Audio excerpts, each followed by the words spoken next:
அந்த டீ கடை அவமானம் நடந்து அந்த நொடியிலிருந்து கயலின் வாழ்க்கை அப்படியே மாறிடுது. ஆனா மாறிய ஒருத்தி மட்டும் அவள் இல்ல, விஜயும். அந்த நிகழ்ச்சிக்கு பிறகு மழை நின்று போயிடும், கூட்டம் கலைந்துடும். ஆனா அந்த இடத்துல ஒரே ஒரு உணர்ச்சி மட்டும் நிக்குது, அவளின் கண்ணீர், அவனின் கோபம். விஜய் மெதுவா கயலின் அருகே போகிறான். சரி, அழுதது போதும். கயல் தலையையும் தூக்க மாட்டாள். உனக்காக பேசுற ஒருத்தன் இருக்கான் அப்படின்னு அவள் நம்பவே மாட்டாள். நான் யாருக்காக பேசுறேன்னு, ஏன் பேசுறேன்னு தெரியல, ஆனா பேசாம நிக்க முடியல. அந்த குரல்ல ஒரு அமைதி இருக்கு, ஒரு வலி இருக்கு, ஒரு நிம்மதி இருக்கு. அவன் அவளை அவளுடைய வீட்டுக்கு அனுப்புறான். அங்கேதான் அவனுக்கு இன்னும் பெரிய அதிர்ச்சி. சின்ன வீடு, நோயா கிடக்கிற அம்மா, அவளை பார்த்து சிரிக்க முயற்சி செய்யும் கயல். அம்மா மெதுவா கேக்குறாங்க, மகனே நீ யார்? விஜய் மெதுவா சொல்றான், அவளை இன்னும் அழ வைக்காதவன். கயல் திரும்பி பார்க்கிறான், மனசுல சொல்ல முடியாத நன்றி. அம்மா மெதுவா கைய பிடிக்கிறாங்க. என் பெண் போல்டா இருக்கணும், எப்பவும் தலைய வளைச்சு நிக்காமல். விஜயின் மனசுல அந்த வார்த்தை பதிஞ்சு போகுது. அந்த இரவில் விஜய் அம்மாவும் கயலும் பேச ஆரம்பிக்கிறாங்க. கயல் சொல்ல ஆரம்பிக்கிறாள், எங்க அப்பா இல்ல, என் வாழ்க்கை முழுக்க இந்த அம்மா தான், இந்த டீ கடை தான் எங்களுக்கு உணவு.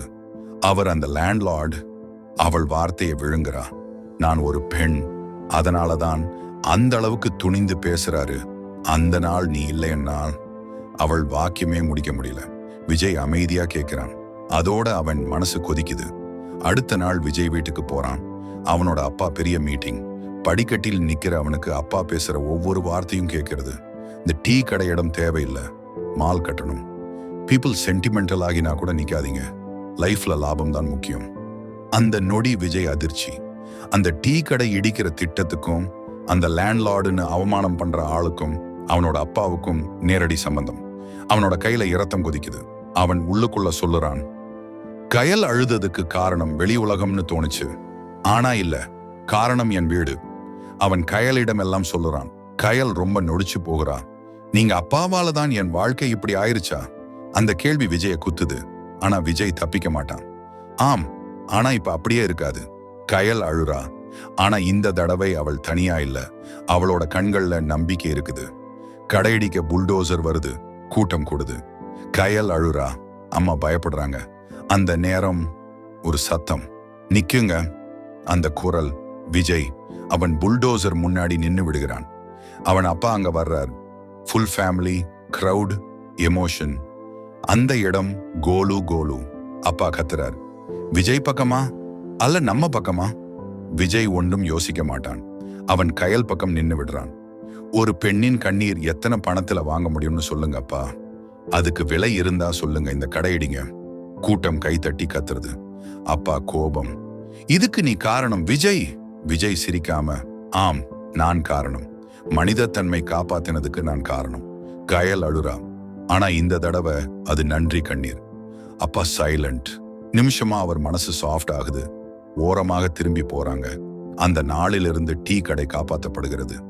கயல், அவள் அம்மா, முதல்ல தடவை நிம்மதியா சிரிக்கிறாங்க. அந்த இரவு கயல் அமைதியா விஜய பார்க்கிறா. ஏன் இவ்வளவு பண்றீங்க? விஜய் சிரிக்கிறான். உன்னுக்காக அல்ல கயல், என்னோட மனசுக்காக. கயல் அந்த வார்த்தை கேட்டதும் அவளுக்கே தெரியாம சிரிச்சுடுறா. நான் நன்றியோட நினைச்சிட்டு இருக்க முடியாது. அவள் சொல்றா, விஜய் முடியாதா? அப்போ வாழ்நாள் தோறும் கெஞ்சிக்கோ. சிரிச்சிட்டு போயிடுறான். கயல் நெஞ்ச குடைஞ்சு சிரிக்கிறா. முதல்ல தடவை. அவள் மனசுல லைட். அடுத்த நாளே ஒரு பிளாக் கார் அடைஞ்சு நிக்குது. அந்த காரில் இருந்து இன்னொரு மனிதன் இறங்குறான். அவன் முகம் கடுமை, கண்ணில் கடுப்பு, சிரிப்பே இல்ல. அவன் நேராக விஜய பார்த்து சொல்றான், கதை இப்பதான் ஆரம்பம். இந்த இடம் தப்பிச்சிருச்சுனா கூட இந்த பொண்ணு தப்பிக்க முடியுமா? கயல் பயப்படுறான். விஜய் அவளை பின்னால டப்பா நிக்கிறான். இந்த தடவை பணம் இல்ல, இந்த தடவை வலிமை இல்ல, இந்த தடவை போர். விஜய் மனசுக்குள்ள சொல்லுறான், இப்ப நினைச்சா இது கதை இல்ல, இது வாழ்க்கை. கயலின் வாழ்க்கையை காப்பாத்த விஜய் முதல் தடவை உலகத்துக்கு எதிரா நின்னான். ஆனா இப்ப அவனுக்கு நேரா வரப்போறது ஒரு கொடூரமான சவால். அந்த கருப்பு கார்ல இறங்கினவன் யார்? அவனோட நோக்கம் என்ன? விஜயின் வாழ்க்கையும் கயலின் வாழ்க்கையும் இப்போ எந்த பாதை போக போகுது? இதெல்லாம் தெரிஞ்சுக்கணும். நம்ம அடுத்த பயணத்துல